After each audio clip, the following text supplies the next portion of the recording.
वालेकुम, news one के साथ मैं हूं हैदर मुर्तज़ा और मैं हूं शुमाइला नवाज। हेडलाइंस आपने जान ली। बुलेटिन का आगाज अरशद शरीफ की मैयत की वापसी और पोस्टमार्टम की अहम खबर से। कीनिया में पुलिस फायरिंग से जांबाक होने वाले मारूफ एंकर पर्सन अरशद शरीफ की जिससे खाकी पोस्टमार्टम के लिए पेम्स अस्पताल पहुंचा दिया गया है। पोस्टमार्टम से कबल उनका मेडिकल बोर्ड तश्कील दिया जाएगा। अरशद शरीफ की मैयत गुज़श्ता शब नैरोबी से बरास्ता कतर इस्लामाबाद एयरपोर्ट पहुंचाई गई थी। कौमी परचम में लिपटी मैयत उनके अहल खाना ने वसूल की। नमाज जनाजा कल फैसल मस्जिद इस्लामाबाद में अदा की जाएगी और F11 के कब्रिस्तान में सपुर्द खाक किया जाएगा। दूसरी जानिब वजारत दाखिला ने हुकूमत की जानिब से बनाई गई तहकीकाती कमेटी का नोटिफिकेशन जारी कर दिया है। कमेटी में वफाकी तहकीकाती इदारा, इंटेलिजेंस ब्यूरो और इंटर सर्विसेज इंटेलिजेंस के अफसरान शामिल हैं। कमेटी फौरी तौर पर कीनिया जाएगी जहाँ पाकिस्तानी सफारत खाना उनकी मुआवनत करेगा। कमेटी तहकीकाती रिपोर्ट वजारत दाखिला को पेश करेगी। कीनिया में पुलिस फायरिंग से जांबाक होने वाले मारूफ एंकर पर्सन अरशद शरीफ का जिस्म खाकी पोस्टमार्टम के लिए पेम्स अस्पताल पहुंचा दिया गया है। पोस्टमार्टम से कबल उनका मेडिकल बोर्ड तश्कील दिया जाएगा। अरशद शरीफ की मैयत गुज़िश्ता शब नैरोबी से बरास्ता कतर इस्लामाबाद एयरपोर्ट पहुंचाई गई थी। अरशद शरीफ की मैयत पोस्टमार्टम के लिए पेम्स अस्पताल मुंतकिल कर दी गई। पेम्स अस्पताल इस्लामाबाद के डॉक्टर्स की टीम उनका पोस्टमार्टम करेगी। हुकूमत की जानिब से दरखास्त आने के बाद उनका मेडिकल बोर्ड भी तश्कील दिया जाएगा। कीनिया के शहर नैरोबी में पुलिस फायरिंग से जाँ बहक होने वाले मारूफ एंकर पर्सन अरशद शरीफ की मैयत रात गए पाकिस्तान पहुँचाई गई। इस्लामाबाद एयरपोर्ट पर अरशद शरीफ की कौमी परचम में लिपटी मैयत अहले खाना ने वसूल की।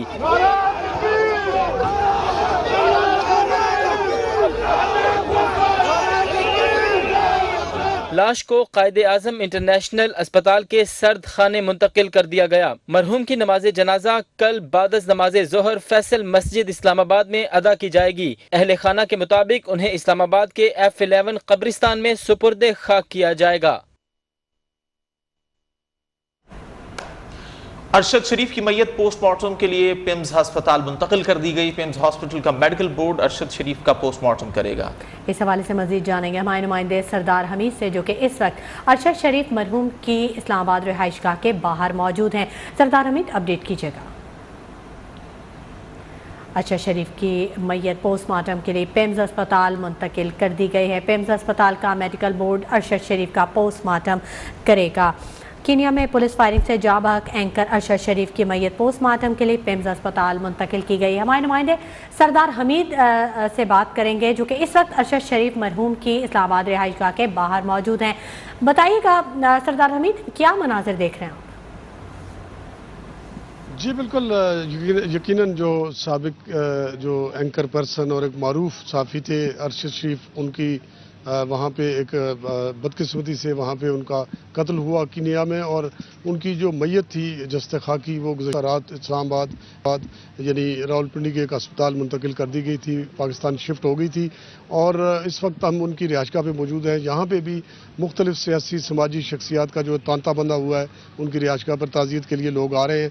दूसरी तरफ जो निजी हॉस्पिटल है, वहाँ से उनकी मैयत को इस्लामाबाद के पिम्स हॉस्पिटल मुंतकिल कर दिया गया है, जहाँ एक मेडिकल बोर्ड तश्कील दिया जा रहा है। वफाकी हुकूमत करेगी, जो कि उनकी लाश का जो है पोस्टमार्टम होगा, और इस पोस्टमार्टम के बाद जो है वो एक तफसीली जो कत्ल की तहकीकात में आगे पेशरफ्त होनी है, उस सिलसिले में जो है ये तहकीकाती टीम को ये पोस्टमार्टम रिपोर्ट दी जाएगी।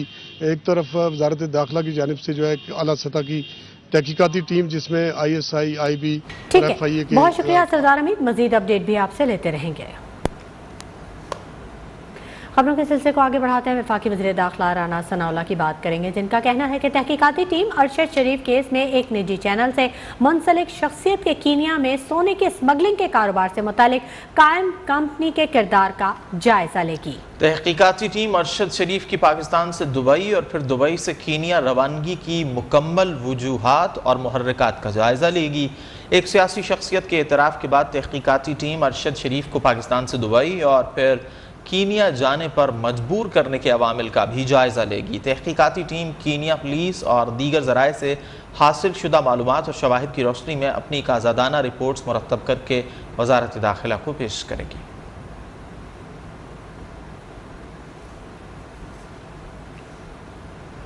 वजारत दाखिला ने सीनियर सहाफ़ी एंकर पर्सन अरशद शरीफ के कत्ल की तहकीकात के लिए बनाई गई कमेटी का नोटिफिकेशन जारी कर दिया। कमेटी में ISI, IB और FIA के अफसरान शामिल। सीनियर एंकर पर्सन अरशद शरीफ का कीनिया में बहीमाना कत्ल। विफाकी हुकूमत ने तहकीकाती कमेटी कायम कर दी। वजारत दाखिला ने आला सतह की टीम की तश्कील का नोटिफिकेशन भी जारी कर दिया। कमेटी में FIA, IB और ISI के ऑफिसर शामिल हैं। Director FIA Athar Waheed, deputy attorney IB Shahid Hamid और ISI के लेफ्टिनेंट कर्नल साद अहमद शामिल हैं। जराये के मुताबिक 3 रुकनी तहकीकाती कमेटी अरशद शरीफ के कत्ल की तहकीकात के लिए फौरी तौर पर कीनिया जाएगी, जहाँ पाकिस्तानी हाई कमीशन तहकीकात में कमेटी की मदद करेगा। कमेटी इंक्वायरी मुकम्मल करके वजारत दाखिला को रिपोर्ट पेश करेगी। DG ISPR lieutenant general Babar Iftikhar का कहना है कि सहाफ़ी अरशद शरीफ के कत्ल की तहकीकात होना चाहिए। पता चलना चाहिए कि अरशद शरीफ को कीनिया जाने पर किसने मजबूर किया। कीनिया की हुकूमत ने तस्लीम किया है वाक़या पुलिस की गलती की वजह से हुआ। अफसोसनाक वाक़े को बुनियाद बनाकर कौन फ़ायदा उठाना चाह रहा है। मन घड़त इल्ज़ामात लगाने वालों के खिलाफ कानूनी कार्रवाई की जाएगी। की जानिब से हुकूमत पाकिस्तान से ये दरख्वास्त की गई है कि इस अफसोसनाक वाक़े की मुकम्मल तहकीकात कराई जाए और इसके जो भी अवामिल और जो भी मुहर्रिकात थे उनको भरपूर तरीके से देखने की ज़रूरत है। बहुत ज़रूरी है कि इसकी मुकम्मल तहकीकात की जाए हाईएस्ट लेवल पे। अरशद शरीफ साहब को पाकिस्तान से जाना क्यों पड़ा, किसने उनको मजबूर किया यहाँ से जाने पे, वो कैसे गए, इस दौरान कहाँ पे रहे। ऑल्दो वज़ीर-ए-आज़म शहबाज शरीफ का कहना है कि दौरे सऊदी अरब में वली अहद शहजादा मोहम्मद बिन सलमान से मुलाकात शानदार रही। मुलाकात में बदलती दुनिया के तकाज़ों के मुताबिक दो तरफ़ा और बिरादराना ताल्लुकात को नई बुलंदियों तक बढ़ाने पर इत्तेफाक हुआ। शहजादा मोहम्मद बिन सलमान ने जल्द दौरा पाकिस्तान की यकीन दहानी भी करवा दी। वज़ीर-ए-आज़म के वफ़द के हमरा उम्रे की अदायगी, मुल्क की तरक्की और सलामती के लिए खुसूसी दुआएं की गई।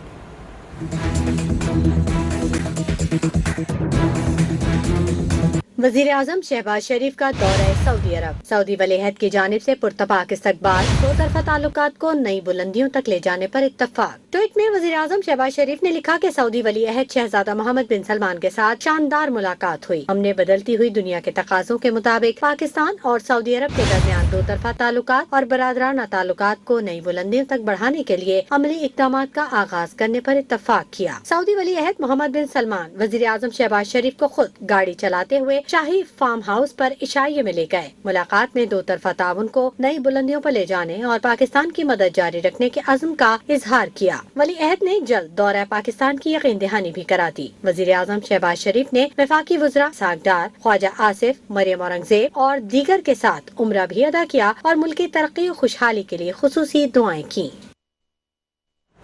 चेयरमैन PTI इमरान खान नाअहली केस में इस्लामाबाद हाई कोर्ट के एतराज़ात दूर कर दिए गए। इमरान खान की जानिब से इलेक्शन कमीशन के फैसले की मुसद्दिका नुकूल अदालत में जमा कराते हुए बायोमेट्रिक की तस्दीक भी कर दी गई।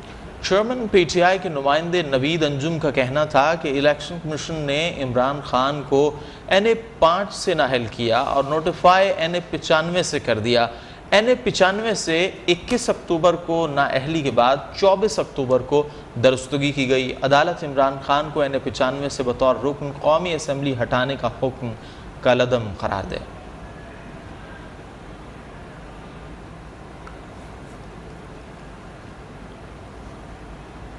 चेयरमैन PTI लाहौर से सियालकोट के लिए रवाना हो गए। साबिक वज़ीर आज़म ने लाहौर में पार्टी इजलास की सदारत की। इजलास के दौरान जुमे को होने वाले लॉन्ग मार्च की तैयारियों पर गौर और लॉन्ग मार्च के इंतजामात और शेड्यूल के हवाले से तबादला ख्याल किया गया। इसी बारे में मजीद जानेंगे हमारे नुमाइंदे अब्बास हैदर से, जो कि इस वक्त ज़मान पार्क में मौजूद है। अब्बास हैदर, बताइएगा क्या मालूमात हैं आपके पास इस बारे में और क्या मनाजिर आप देख रहे हैं?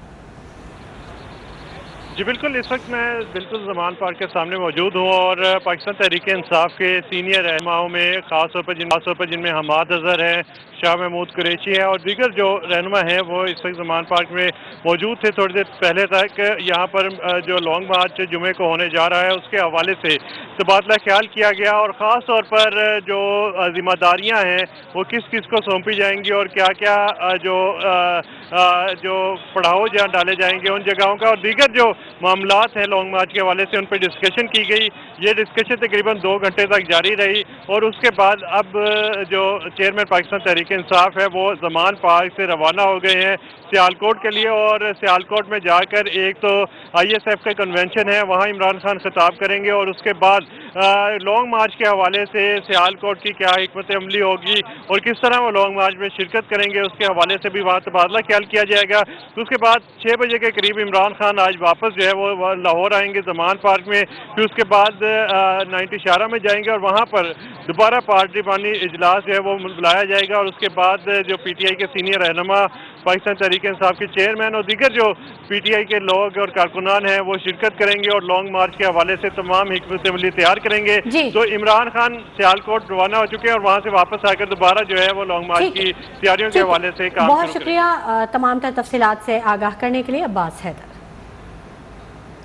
सरबरा अवामी मुस्लिम लीग शेख रशीद कहते हैं कि सियासत का फाइनल राउंड शुरू हो चुका है, नवंबर में आर या पार हो जाएगा। शेख रशीद ने अपने ट्वीट में लिखा, गैर मकबूल भिखारियों को कहीं से खैरात नहीं मिलेगी। जिस तरह आजम नज़ीर तारड़ से इस्तीफ़ा लिया गया, ऐसे ही हुकूमत से इलेक्शन की तारीख लेंगे। मजीद कहा, लॉन्ग मार्च के दौरान राना सनाउल्लाह ने ताकत इस्तेमाल की तो भागने की मोहलत नहीं मिलेगी। पुरअमन आईनी कानूनी एहतजाज कौम का हक है। खबरें और भी हैं, शामिल करेंगे। खबरों के सिलसिले को आगे बढ़ाते हैं। बिजली सार्फिन को एक और झटका, माहाना फ्यूल प्राइस एडजस्टमेंट कीमत में बिजली 9 पैसे फी यूनिट महंगी कर दी गई।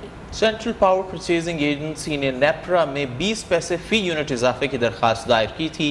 दरख्वास्त सितंबर के फ्यूल चार्जेस एडजस्टमेंट की मद में दायर की गई थी। नेपरा ने समाअत मुकम्मल कर ली। बिजली महंगी होने से सार्फिन पर 10 करोड़ रुपए का इजाफी बोझ पड़ेगा।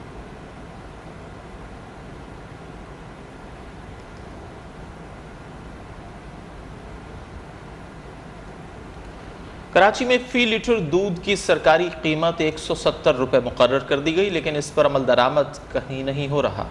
शहर भर में कई रोज से फी लीटर दूध 100 रुपये में फरोख्त किया जा रहा है और कीमतें बढ़ने से आवाम मजीद महंगाई के बोझ तले दब गए हैं। इसी बारे में मजीद जानेंगे हमारे नुमाइंदे हमजा गिलानी से, जो कि इस वक्त तारिक रोड पर वाक़ दूध की दुकान पर मौजूद हैं। हमजा गिलानी, बताइएगा कि दूध की फी लीटर कीमत 200 रुपये फरोख्त की जा रही है, जबकि हुकूमत की तरफ से 170 रुपये की कीमत मुकर्रर की गई है।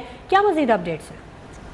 तो बिल्कुल, कराची में दूध फी लीटर 200 रुपये बिक रहा था, तमाम कमिश्नर कराची की मदाखलत के बाद दूध फी किलो 170 रुपये अब फरोख्त हो रहा है। शहर कायद ने सरकारी नर्ख 170 रुपये फी लीटर मुकर्रर कर दिए गए हैं। दूध पीछे से कितने का आता है जो कि आप इस वक्त 170 का बेच रहे हैं? जब 120 रुपये था सरकारी नर्ख के मुताबिक, तो कराची के मुख्तलिफ इलाकों के अंदर 170, 180, 190 रुपये फी लीटर बेचा जा रहा था। अब 170 रुपये मुकर्रर कर दिया है। कैसे 170 रुपये का बेचेंगे? हमें 150 रुपये आ रहा है, अब 70 का बेच रहे हैं। पूरे शहर में जब सरकारी नर्ख 120 थे, बाद जगह पे 130 थे, उस हिसाब से तो 50-60 रुपए दूध फरोश रखता था। पीछे सब माल महंगा आता है। कमिश्नर कराची की प्राइस लिस्ट की कोई रेट नहीं है क्या? नहीं, हमें 170 आया है। कल से इन्होंने जो ऐलान किया है 170 किया है, हमें 150 मिल रहा है। 170 का हम 20 रुपये लेते हैं बस। आपको मैं ये वाजे कर दूं कि कमिश्नर कराची ने कल दूध की बढ़ती हुई कीमतों के हवाले से डेयरी फार्मर से एक इजलास किया था। उसके बाद ये फैसला किया गया है कि कराची वालों को दूध अब 200 रुपये फी लीटर के हिसाब से नहीं मिलेगा, अब 170 रुपये फी लीटर के हिसाब से मिलेगा। मैं ये भी आपको वाजे कर दूं कि मुल्क भर में लाहौर के अंदर दूध की कीमत फी लीटर 160 रुपये है, कोयटा के अंदर 140 रुपये है। बहुत शुक्रिया हमजा गिलानी तफसीलात से आगाह करने के लिए। रुक करेंगे लाहौर का, जहां पर कमर तोड़ महंगाई के वार जारी है। यूटिलिटी स्टोर्स पर सब्सिडाइज्ड घी और आटे की किल्लत बरकरार है। सैकड़ों लोग घंटों इंतजार के बावजूद घी और आटा ना मिलने पर मायूस हैं। मजीद जानते हैं नुमाइंदा न्यूज़ 1 सैयद अब्बास हैदर से, जो गार्डन टाउन में यूटिलिटी स्टोर पर मौजूद हैं। जी अब्बास हैदर, आगाह कीजिए। जी बिल्कुल, महंगाई ने आम आदमी का जीना मुश्किल कर दिया है और ख़ास तौर पर जो आटा, घी, चीनी की कीमतों में इजाफा हुआ है, उसके बाद जो आम आदमी है उसकी कुव्वत ख़रीद बिल्कुल ख़त्म हो गई है। और अगर बात करें तो यूटिलिटी स्टोर में सब्सिडाइज आइटम्स आते हैं जिनमें आटा, घी और चीनी है, लेकिन जो आटा है वो नायाब हो चुका है। कई लोग जो आते हैं वो खुशकिस्मत होते हैं, वो आटा ले जाते हैं, उन्हें 400 रुपये के हिसाब से जो है वो 10 किलो आटा दिया जाता है, लेकिन कई लोग खाली चले जाते हैं क्योंकि रश काफ़ी बढ़ जाता है और जो सप्लाई होती है वो लिमिटेड होती है। और दूसरी तरफ अगर चीनी की बात करें तो ओपन मार्केट में चीनी की कीमत 120 रुपये फ़ी किलो जो है वो फ़रोख्त की जा रही है और यूटिलिटी स्टोर में ये कीमत 70 रुपये मुकर्रर की गई है, लेकिन यहाँ पर जो है वो 5 किलो से ज़्यादा चीनी नहीं दी जाती। जिसके साथ साथ अगर बात करें तो जो ओपन मार्केट में घी की कीमतें हैं वो आसमान से बातें कर रही हैं। इसी तरह अगर सब्जियों की बात करें तो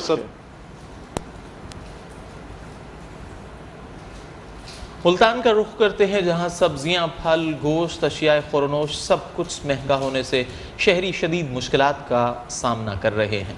महंगाई में इजाफे के साथ साथ शहरियों की कुव्वत खरीद भी कम से कमतर होने लगी है। शहरियों का गुजारा करना बेमुहाल हो गया है। रशीदाबाद के मकीन ना रुकने वाली महंगाई से किस कदर परेशान हैं और उन्हें किन मसाइल का सामना है, ये जानते हैं उन्हीं की ज़बानी। यासिर अजीम से उनकी रिपोर्ट।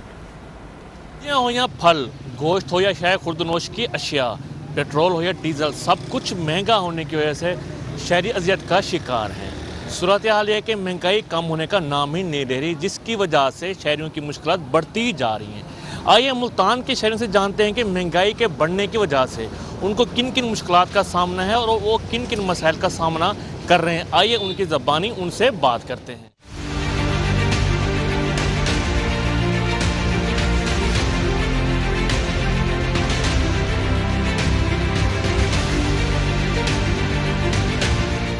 आप ये चिकन देख रहे हैं, प्याज देख रहे हैं 150 रुपए किलो, गोभी देख लें, घी देख लें, दालें देख लें। महंगाई के अलावा महंगाई का तूफान है। बहुत महंगाई है, बहुत परेशानी है। हुकूमत किसी चीज़ का भी रिलीफ नहीं दे रही। क्यों नहीं दे रही? सब्जी खरीदने जाओ तो वो आसमानों पर उसका रेट है, मुर्गी लेने जाओ उसका भी उस आसमानों पर रेट है। हम क्या करें? गरीब लोग कहाँ पे जाएं?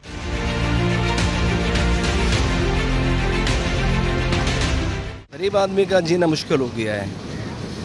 हुक्मरानों को चाहिए कि आवाम को रिलीफ दें।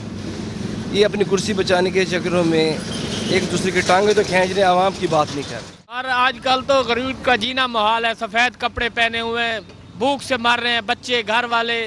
रोटी लेने, आटा लेने जाओ इतना महंगा, घी महंगा, हम कहाँ जाए गरीब लोग।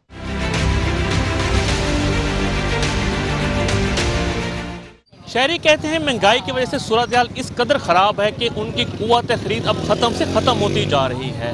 सूरत हाल ये है कि महंगाई इतनी ज़्यादा है कि अब एक वक्त का खाना बनाना भी शहरियों के लिए मुश्किल होकर रह गया है। शहरी कहते हैं हुकूमत सिर्फ दावे कर रही है कि महंगाई को कंट्रोल करने के लिए इक़दाम किए जा रहे हैं, लेकिन कोई अमली इक़दाम नज़र नहीं आ रहे। हुकूमत को चाहिए कि सिर्फ इतने ही रिलीफ दे के एक आम आदमी एक वक्त का खाना आराम से बना सके। कैमरामैन रिजवान खान के साथ यासिर अजीम, न्यूज़ मुल्तान। इंटरबैंक मार्केट के आगाज में डॉलर फिर महंगा हो गया। 77 पैसे इजाफे के बाद अमरीकी करेंसी की नई कीमत 220 रुपये 50 पैसे तक पहुंच गई। ओपन मार्केट में डॉलर की 224 रुपये पर ट्रेडिंग जारी। इंटरबैंक मार्केट के आगाज में डॉलर फिर से महंगा। 77 पैसे इजाफे के बाद अमरीकी करेंसी की नई कीमत 220 रुपये 50 पैसे हो गई। ओपन मार्केट में डॉलर की 224 रुपये पर ट्रेडिंग जारी है।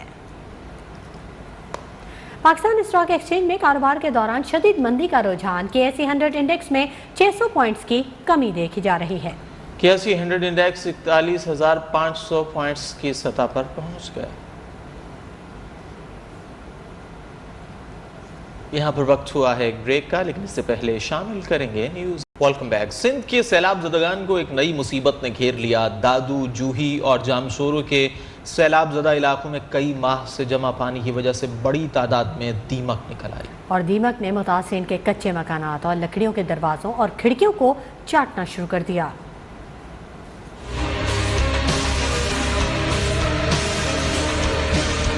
सिंध में सैलाब मुतासिरीन के मसाइब कम न हुए। कई इलाकों में 2.5 माह से जमा पानी के बायस दीमक निकल आए। दादू, जूही, जामशोरो समेत दीगर इलाकों में दीमक ने सैलाब ज़दगान के कच्चे घरों, फर्नीचर, लकड़ियों के दरवाजों और खिड़कियों को खाना शुरू कर दिया। दीमक ने सैकड़ों कच्चे मकान और घरों में नस्ब, लकड़ी, दरवाजों और खिड़कियों को चाट कर नाकारा बना दिया, जिसके बायस देही इलाकों के मकीनों को नई मुश्किल का सामना करना पड़ रहा है। दूसरी जानिब बलोचिस्तान के बेघर होने वाले सैलाब ज़दगान भी सर्दी के मौसम में बेयारो मददगार बैठे हैं। गंदा पानी जमा होने से मच्छरों की अफजाइश नस्ल हो रही है। मलेरिया और गैस्ट्रो के मरीज बढ़ गए। अस्पतालों में रश लग गया। और अब बात करेंगे कोरोना वायरस के हवाले से। तो मुल्क भर में कोरोना के वार जारी हैं। वायरस में मुब्तला मजीद एक शहरी दम तोड़ गया। कौमी इदारा बराए सेहत के मुताबिक गुज़िश्ता 24 घंटों के दौरान मुल्क भर में कोरोना के 7,512 टेस्ट किए गए, जिनमें मजीद 52 अफराद में वबा की तशखीस हो गई। मुस्बत केसेस की शरह 0.69% रिकॉर्ड की गई, जबकि मुल्क भर में कोरोना के ज़ेर इलाज मरीजों में 43 की हालत तशवीशनाक है।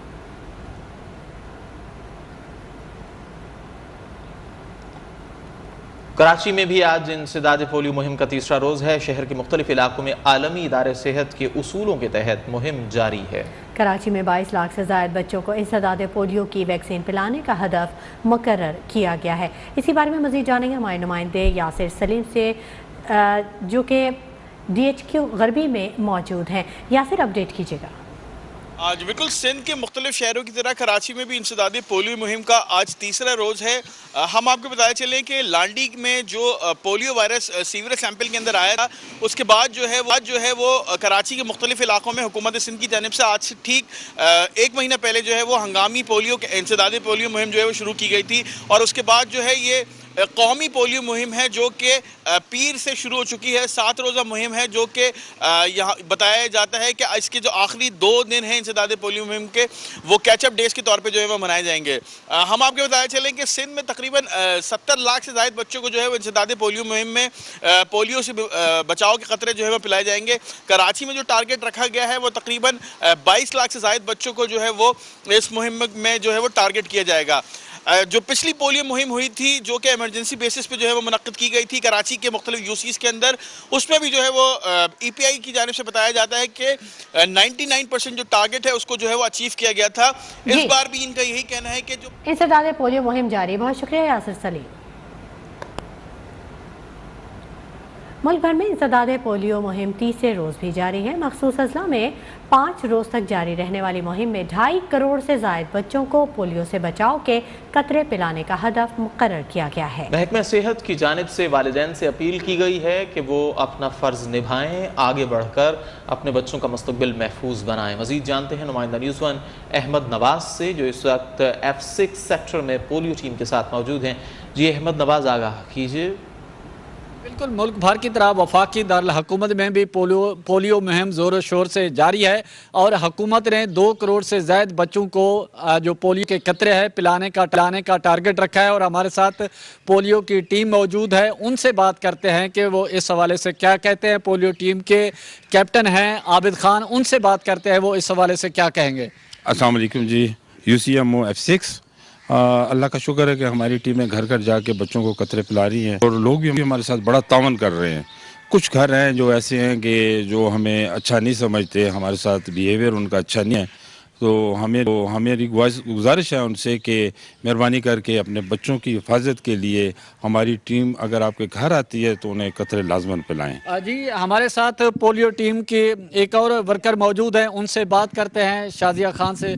तो इस हवाले से जो पोलियो के कतरे बच्चों को पिलाने का सिलसिला जारी है, तो क्या कहेंगे। हर घर से आपकी तो कोशिश होती है कि ये टारगेट जो है वो पूरा करें, लेकिन सम टाइम कुछ घर वाले ताबो नहीं करते, तो क्या कहेंगे। अस्सलाम वालेकुम सर, ऐसा है कि जैसे आपने कहा हमारी पूरी कोशिश है कि हमारे से एक सिंगल बच्चा भी मिस ना हो, 2 कतरे हर बार हर बच्चे को हम पिला सकें। तो कोशिश तो यही है सर, लेकिन ये है कि जब बच्चे कुछ रह जाते हैं तो उनको सेकंड और थर्ड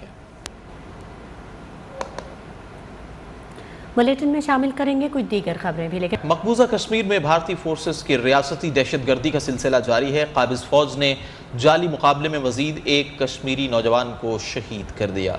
मकबूजा कश्मीर की खुसूसी हैसियत की मनसूखी के खिलाफ लाइन ऑफ कंट्रोल के दोनों जानिब और दुनिया भर में बसने वाले कश्मीरी कल यौम स्याह मनाएंगे। भारत अक़लियतों के लिए जहन्नुम बन गया। इंतहा पसंद वज़ीर आज़म नरेंद्र मोदी की हुकूमत में अक़लियतों का जीना दुश्वार हो चुका है। रियासत मध्य प्रदेश में मामूली झगड़े पर खातून समेत 3 दलित अफराद कातिल कर दिए गए। वाक़या भोपाल के करीब दमवा के दिवरान गांव में पेश आया, जहां पटेल और अहिरवार बिरादरियों के दरमियान झगड़ा हुआ, जिसके बाद अहिरवार ख़ानदान से ताल्लुक़ रखने वाले अफराद ने घर में घुसकर फायरिंग करके खातून समेत दलित बिरादरी से ताल्लुक़ रखने वाले 3 अफराद को हलाक कर दिया। मीडिया के मुताबिक झगड़ा एक साजिश का हिस्सा है।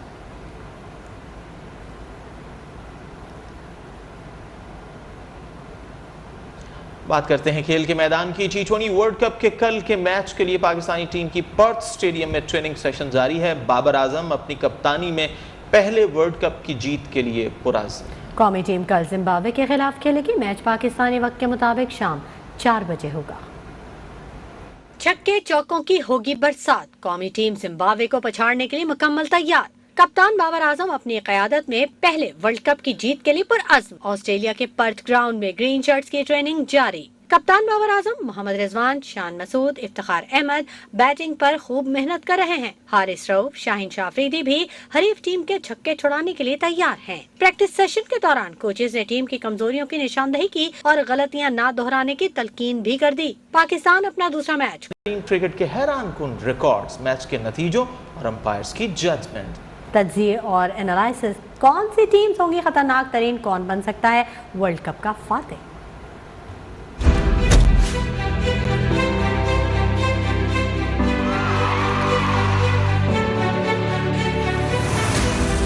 क्रिकेट का जुनून, लोगों का जोश,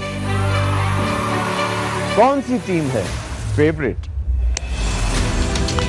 और कौन सी टीम कर सकती है अपसेट, हमारे एक्सपर्ट्स आपको बताएंगे। किस टीम के सर सजेगा जीत का ताज। वर्ल्ड कप की हर अपडेट जानने के लिए हमारे साथ रहें। बेल्स ऑफ रोजाना शाम 5 से 6 TV1 पर रात 8 बजे ड्रामा सीरियल दिल भटके की 19वीं किस्त रामस की रमा से शादी के बाद सबरा राहिल से शिकायत करती है कि इस घर में इसकी चलेगी क्या। राहिल, रामस और रमा इसकी ये बात मानेंगे। जाफर पुलिस अफसर बनने के बाद किस केस की तफ्तीश कर रहा है। अपने बेटे को और बहू को समझा, इस घर में सिर्फ मेरी। मैंने किस केस पर काम किया और किस मुजरिम के पीछे रेड की, ये टोटल रिपोर्ट रोज मुझे बना के IG ऑफिस भेजनी है। अब सोच रहा हूँ इसकी एक कॉपी करवा के तुम्हारे लिए भी ले आया करूँ। पकड़ा इनको। आज तो बहुत। TV1 पर रात 9 बजे ड्रामा सीरियल हरजाई की 193वीं किस्त जिहान और अजीजा अजलान बेग के दरमियान तल्ख कलामी। अगर ये घर बोल सकता तो ये बहुत कुछ बताता कि कैसे मेरे लिए यहाँ कभी जगह नहीं थी। मैंने तुम्हें इसलिए नहीं बताया क्योंकि तुम मुझसे बहुत प्यार करते। न्यूज़ बुलेटिन से फिलहाल इतना ही। मज़ीद खबरों और अपडेट्स के लिए आप विजिट कीजिए हमारी वेबसाइट news1.tv। देखते रहिए न्यूज़।